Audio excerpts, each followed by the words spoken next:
kita mau bincang-bincang santai mengenai new media. Nah, kita udah kedatangan siapa nih Mbak Lutfi? Mbak Anissa nih. Mbak Anissa Zaki ini adalah seorang mahasiswa dan juga mahasantri nih. Keren sekali bukan? Keren banget loh. Betul sekali. Nah, siapa dia? Ini dia, Kak Anissa Zaki. Oke, selamat siang nih Kakak Linda, Mbak Lutfi ya. Iya, bisa diperkenalkan diri Kak Anissa. Boleh diperkenalan dulu biar teman-teman di sana tuh pada tahu narasumber yang luar biasa dan top top. Ya, terima kasih Mbak Lin sebelumnya. Halo teman-teman semuanya, perkenalkan nama saya Anissa Zaki Humairo. Saya mahasiswa semester 7 UIN Profesor Kiai Haji Sukri nih. Nih Mbak Zaki, kita langsung ke materinya aja ya. Betul banget. Di era perkembangan teknologi ini kan semakin canggih tuh, semakin pesat di mana Indonesia menjadi salah satu negara yang mengalami masalah tersebut. Nah, munculnya media-media baru seperti media internet, media online, dan lain sebagainya. Wah, pandangan nih, menurut Mbak Zaki, apa sih pengertian dari atau definisi dari new media? Perkembangan new media gitu ya di Indonesia. Tentunya kita sebagai Gen Z tidak terlepas dengan yang namanya teknologi ya. Betul. Di dalam teknologi itu ada media-media di dalamnya. Tentunya kita juga hidup berdampingan secara langsung dengan teknologi karena kita juga sedang era society 5.0 di mana manusia hidup berdampingan dengan teknologi. Jadi new media itu adalah media baru di mana seseorang menggunakan media gitu yang tadinya kita bisa sebut, kita mungkin pakai media itu koran, surat menyurat seperti itu ya teman-teman. Kita sekarang bergerak menggunakan gadget. Kita sudah tidak asing lagi dengan yang namanya gadget. Kita hidup mungkin Mbak Ali nih sehari main gadget berapa lama nih? Wah, sudah ada Iya, betul banget. berjam-jam mungkin bisa ya Mbak Zaki ya? Iya, karena kemudahan aksesibilitas kita tuh kayak udah di smartphone kita masing-masing nggak sih? Betul. Jadi kita tuh juga harus bisa hidup berdampingan dan tentunya harus ada hal-hal yang positif gitu dari adanya di media sendiri. Selain media sosial gitu-gitu, di dalamnya tentunya kita juga mengenal banyak sekali ya platform-platform kayak new media ini tuh nggak hanya untuk berkomunikasi saja. Yang tadinya kita mungkin tadinya pakai surat menyurat, kita pakai platform-platform seperti WhatsApp gitu ya.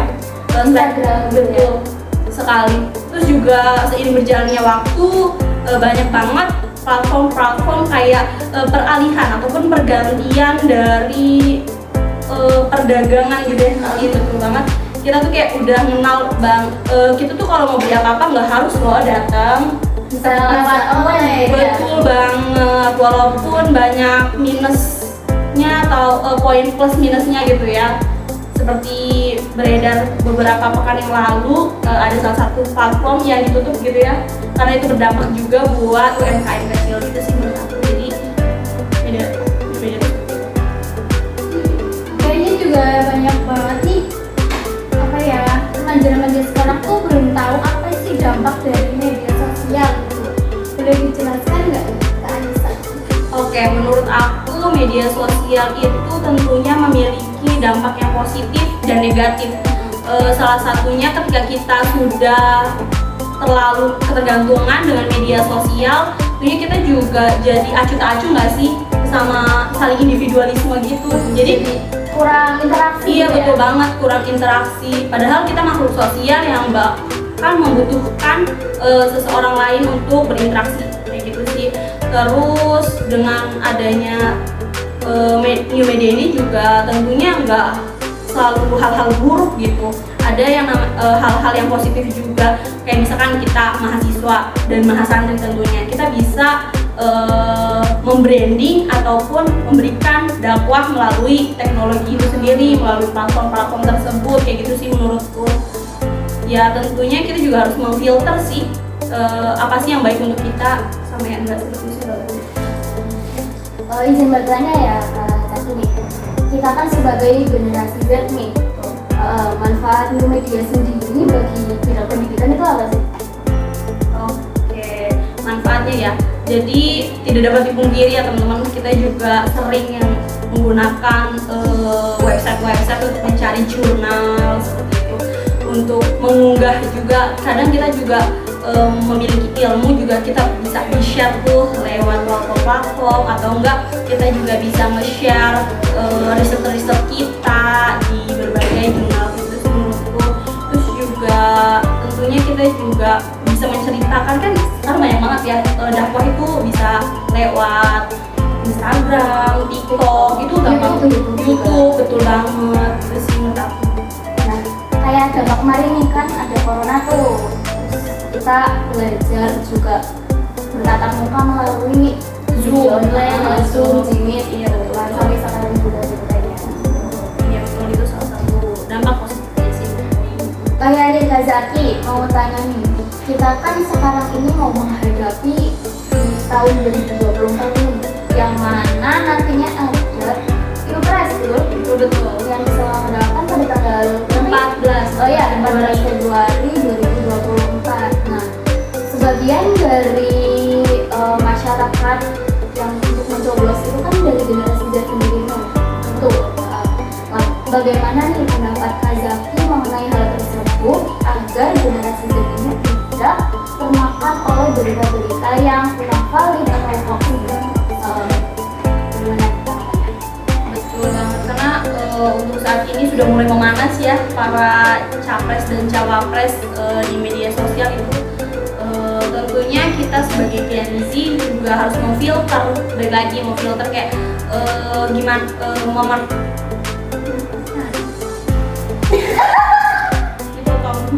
Glebek langsung bagian langsungnya loh.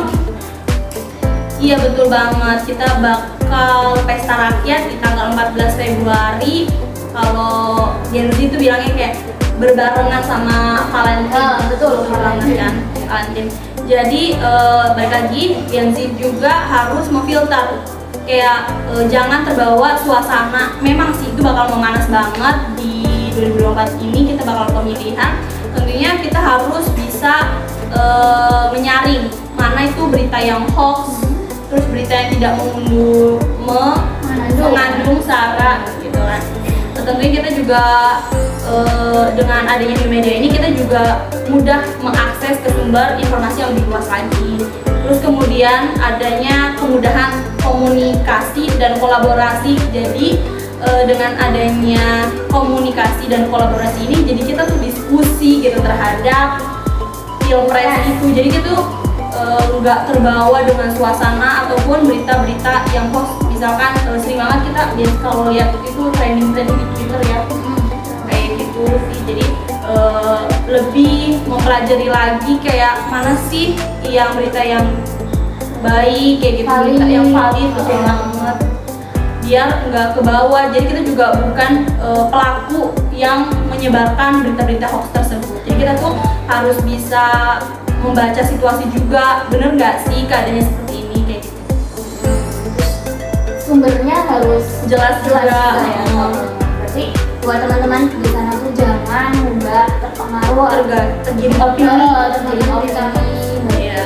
berita-berita nih yang kurang valid atau kurang jelas seperti itu. Terima kasih buat Kak Zaki atas bimbingannya pada siang hari ini. Semoga dapat bermanfaat buat kalian semua. Oh iya, ini ada closing statement nih dari Kak Zaki. Oke, terima kasih juga Mbak Lutfi dan Mbak Lin, dan buat teman-teman yang ada di rumah. Tentunya kita sebagai Gen Z, kita harus bisa memanfaatkan teknologi dengan bijak, dan kita juga harus bisa memberikan hal-hal yang positif dari adanya new media tersebut. Gitu aja sih. Baik teman-teman, ini dapat disimpulkan bahwa media sosial atau new media yaitu adalah media baru yang dapat kita akses melalui seperti WhatsApp, Instagram maupun YouTube seperti itu. Adapun juga seperti dampak negatif ya, tadi udah disebutkan sama Mbak Nisa, seperti penyalahgunaan media yang tidak baik gitu. penyebaran penyebaran hoax. hoax seperti itu. Ya begitu ya teman-teman, kalian tuh jadi mengerti apa sih new media ini, apa sih dampak manfaat dari new media. Terus bagi kalian harus sebaik-baiknya dalam menggunakan new media agar bermanfaat untuk kita semua. Sekian dari kami, kurang lebihnya mohon maaf. Wassalamualaikum warahmatullahi wabarakatuh. Oke, tadi kan adanya perubahan terhadap ini. Tolong kecilin ya Mbak Melati, jangan tolong Mbak ini. Media apakah itu? Makan berita hoax. Tapi kelihatan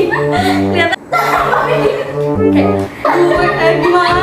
Pokoknya mempersilahkan